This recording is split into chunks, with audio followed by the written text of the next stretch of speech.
Hello everybody, welcome back to another episode of your OGR, as today we got game 30 as the Edmonton Oilers took on the Nashville Predators and walked away with a massive 6-3 victory over the Predators, where we got to see a beautiful HATTY from Mr. Zach Hyman, McDavid, and Draisaitl, both just having amazing nights for the Oilers.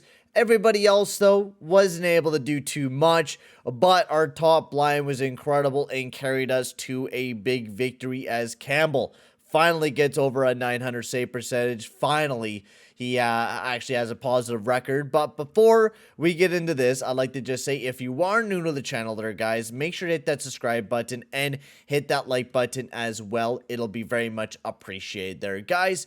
So let's hop into this one here, as we'll get right into talking about this game. As you know, let's get it off with the scoring summary, as Cody Glass was able to get his second goal of the season to get the game all started. This was a great shot from the point, and it was kind of a slow start by the Oilers, to say the least. We didn't get off to too hot of a start, and like usual fashion, we lit in the first goal. Now, this was a nice tip, so I'm not going to really be blaming Campbell too much for this. Unfortunately, it kind of just went like, he was covering his 5-hole, but it went right into the spot where it could have just kind of squeaked through the 5-hole and right into the back of the net. Very unfortunate, but we come right back. Don't worry.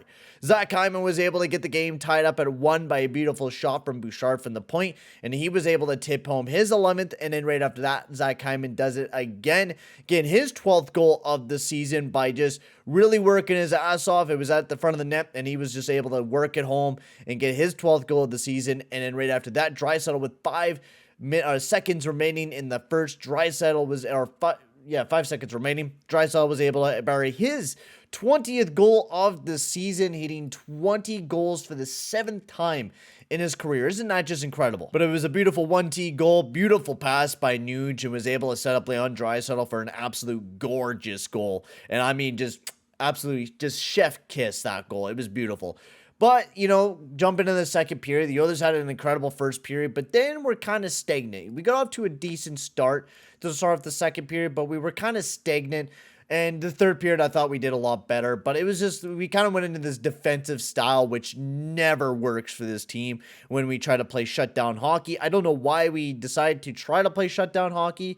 It doesn't make any sense to me, but we're definitely not a shutdown hockey team, as Ryan Johansson was able to get his 8th goal of the season for the Nashville Predators by a beautiful setup pass by Forsberg. Was able to suck down Malone. Bouchard was kind of just caught just standing there protecting the front of the net, but Ryan Johansson was left wide open, which he should have been pressuring him, but there was also another guy that was kind of lurking around that Forsberg also could have passed it to. So it was kind of a bad rush defense play. Once again, we don't deal very well with rush defense.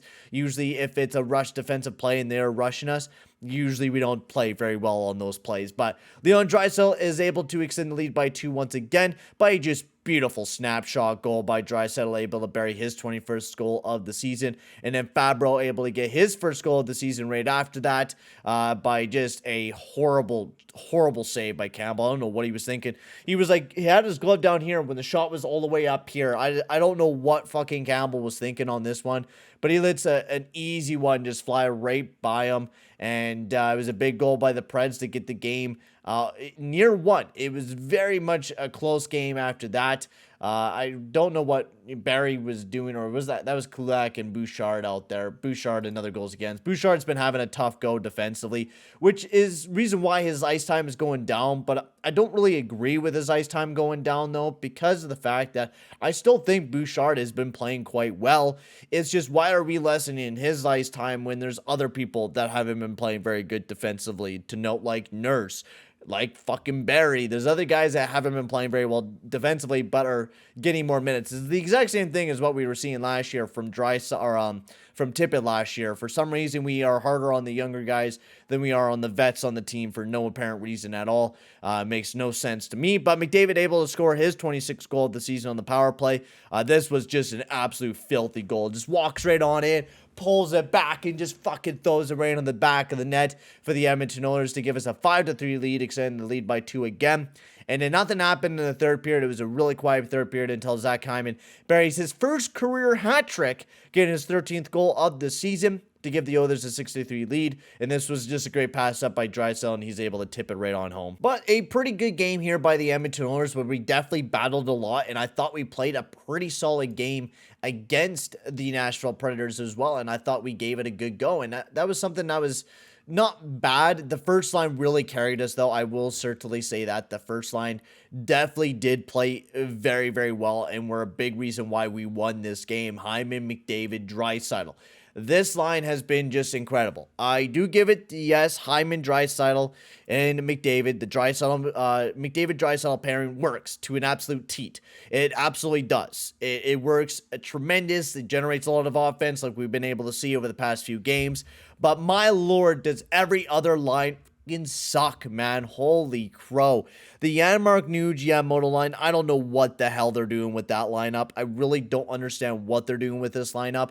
It is absolutely horrendous. It's not a good pairing. They play not bad defensively, but man, do they not do anything offensively. Costin, Shore, Ryan, I thought weren't terrible, but once again, they don't do anything offensively. And then there was the Holloway, Malone, Puljujarvi, which they kind of split Puljujarvi and played him with a few other guys. They played him alongside McDavid and Draisaitl, which I actually did like, and I thought they got some really good looks. And we'll talk about Puljujarvi a little bit here because it's been a big topic of discussion between Oilers fans and him losing his confidence and telling him that he needs to grow up and all this type of stuff. I just gotta say that confidence is the biggest thing in just about anything in life. And people tend to forget that confidence carries you a lot. Some people naturally get it. You're just naturally born with it. There's a lot of people where you just naturally have to develop it. You have to have people around you to boost you up and help you with that confidence. There's not always going to be just confidence just ready and occurring. That's just something that unfortunately some people just don't really have. And Puljujarvi seems like he's just lost a lot of that confidence. He's taken a lot of quick shifts. He did get 10 minutes mostly because he got paired up on the top line. And when he got paired up on the top line, he looked incredible. And I think Puljujarvi's just getting pissed off because he's being paired alongside of Malone and Holloway, who Holloway hasn't been tremendously amazing either. But I do love Puljujarvi. I think Puljujarvi has been amazing. I think just he needs to get buckle back up his seatbelt and start putting in the work again, you know? I think that's the biggest thing for Puljujarvi here, and he has been putting in the work, but he needs to start finishing his opportunities, and that's the biggest thing. And I think that finishing luck will start to generate over time, but he needs to be on better lines. He needs to be on better lines because people are expecting him to play really good when he's playing alongside a fucking Malone and Holloway, which are two guys that are not been able to produce any offense at all out of the late, which I think if we were to do a lineup, why not throw him alongside of Nuge and Yamamoto, or do Hyman, Nuge, and Puljujarvi, which used to be an actual pretty good line, and you throw Yamamoto up on the top line or something in that sorts. You know, there's other combinations that we could definitely do, or even Hyman with Nuge and Yamamoto is another combination that we could do as well. But I think trying to spread the wealth, and I think the top 9 lines are just, Janmark doesn't fit up on the top 6. Generally put it, he does not fit up on the top 6. I don't mind him defensively, but he doesn't do anything up to help with Nuge or Yamamoto, to be quite honest with you. Those guys have been struggling, and I just haven't really been liking the top 6. The only line that I have been liking is the Hyman, McDavid, Draisaitl line, which they played absolutely incredible for the Edmonton Oilers. They were amazing and played really good. Now, the Mathias Janmark, Nuge, Yamamoto line did play quite well defensively. I do give them that. I thought they had a very strong game defensively. They didn't have a lot of bad things that happened against that line. I thought they played quite well throughout the night. And Puljujarvi was one of our better depth players, without a doubt, throughout the night. And Klim Kostin, I'm always liking him as well. We'll move into the defensive pairings, though.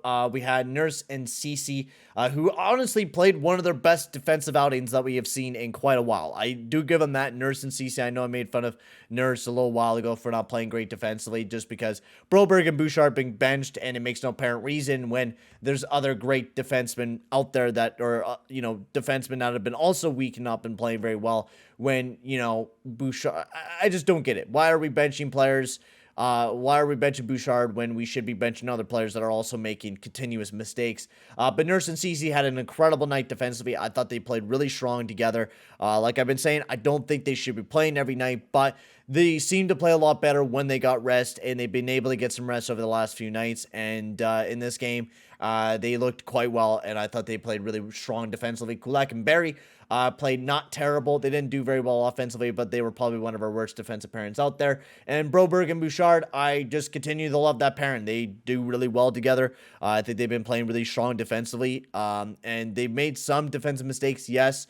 But honestly, when they were out there, they didn't have a goal against. It was the Brett Kulak and Bouchard pairing that didn't do very well. They had a few shifts together, and they allowed 2 goals against on that defensive pairing. I don't know why they tweaked things. It was working the entire night, and then they decided to throw Broberg alongside of Barrie, and then Kulak alongside of Bouchard. It really made no sense to me. And they seem to play like the Barrie Kulak guys are playing a lot more in the defensive zone. They had 9 shot attempts for and 20 shot attempts against. We're seeing a lot of those 2 guys playing a lot more in the defensive zone from what it seems like. Yeah, Barrie and Kulak actually got more defensive zone starts and neutral zone starts more than anybody on the team. Cody Ceci and Nurse, of course, they get a lot more, but Kulak and Barrie were also up there for most defensive zone starts with the team as well. So I'm not too sure. I mean, they look like they're about the second pairing for their defensive zone starts, but I do believe they should be getting more offensive zone starts than anything. Kulak with just 1 and Barrie with just 2. So I believe they should be paired up in the offensive zone as much as they can. But there's really no other great defensive pairing that you could throw in the defensive zone anyways, unless you start Nurse and CC every time in the defensive zone, which makes no sense at all. You can't be doing that. And Campbell had a pretty respectable night. I thought he played pretty good in the backtending. He had a pretty rough few goals that he did let in this game, but Jack Campbell stood tall for the team, and he was the reason why that we were actually able to win this game and didn't fully choke it. So thank you, Campbell. Thank you for playing very well for us. But yeah, that's about it, guys. Thank you very much for watching. I'm going to head out. I'm going to hit the sheets so I could get ready for the next day tomorrow. Thank you very much for watching, guys. I'll be live again on Thursday.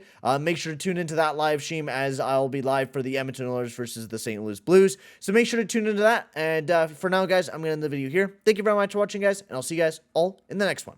Adios, amigos.